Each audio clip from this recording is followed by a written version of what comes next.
Hey everyone, just wanted to talk about these 5 cards from Jumpstart that I did not get to with the last video. I think from here, probably just going to wait for the full spoiler to come out. We've got Zerzoth, Chaos Rider, and he is absolutely chaotic for commander tables. A legendary devil for 3 mana. He's a 2/3, and he's got some interesting interactions, especially with a big table of players. Whenever an opponent draws their first card each turn, if it's not their turn, you create a 1/1, essentially Mog Fanatic, but it's a devil. Whenever it dies, it deals 1 damage to any target.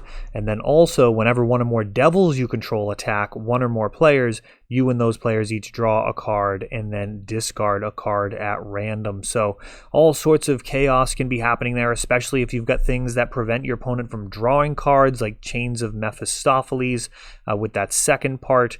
There's a lot of different ways that you can build this. Yeah, I mean, it is an interesting card to build around. It's not obvious what you'd want to do aside from just cause chaos, which is what I think they were going for. Stonehaven Pilgrim, just an uncommon 2 mana, potential 3/3 with lifelink.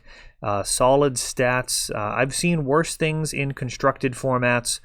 For 2 mana, a 3/3 lifelink is a possibility. I mean, if this was common, I'd be very excited about playing it in Pauper, as it would be potentially a really strong competitor for sideboards against decks that are super aggressive. As it is, there's is it Seeker of the Way? There's a 2 mana guy with prowess that gains lifelink when you play a instant or sorcery.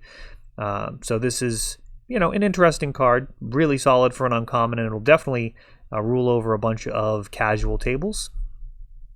Emoliating Geyer, a 6 mana card, sorcery that cleans house, X damage to each creature and planeswalker you don't control, where X is the number of instants and sorceries in your graveyard.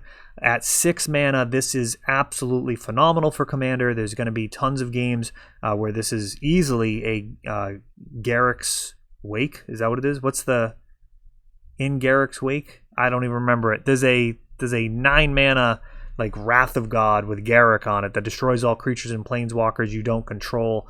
It's absolutely devastating, but it's a lot of mana. This is only 6 mana, and if you're building a deck like a blue-red type of deck that's playing cantrips and digging and looting, this is absolutely going to be a board wipe just for your opponents at only 6 mana. Bruvac the Grandiloquent. Sure. And if opponent would mill 1 or more cards, they mill twice that many instead. People love this type of effect. Doubling is one of the more fun things that you can do in Magic. That type of effect can definitely make a fun commander strategy, and it's made a little bit more fun for your opponent because they have 100 cards. So anything short of a combo mill is really not... It's not that bad. I mean, if you get milled out in Commander and it's not just like a 1-turn kill, some type of crazy combo, if it's accumulation of all sorts of different things, I mean, you have to tip your hat to your opponent. I mean, you had 100 cards to begin with and you didn't kill them all of that time that you were getting milled. So that's an interesting printing. I expect that could be a fun mid-tier Commander as well to build around. Of course, Mono Blue does have a ton of good stuff. If you're going to go a single color, blue is not the worst you can do. And speaking of doubling, Branching Evolution, a 3 mana enchantment. If 1 or more +1/+1 counters would be put on a creature you control, twice that many +1/+1 counters are put onto that creature instead. Hydra's Rejoice. You have a ton of counters going on to your guys now. And this is going to see play in tons of casual decks. We've seen how much people love Doubling Season, Hardened Scales, so many different things that increase the value you get out of these type of cards. And I expect casual players are going to love this one as well. And that brings us back. So that was just a quick video. Let me know if you guys like these little shorter videos highlighting some of the cards, or if you prefer for me to do the longer videos.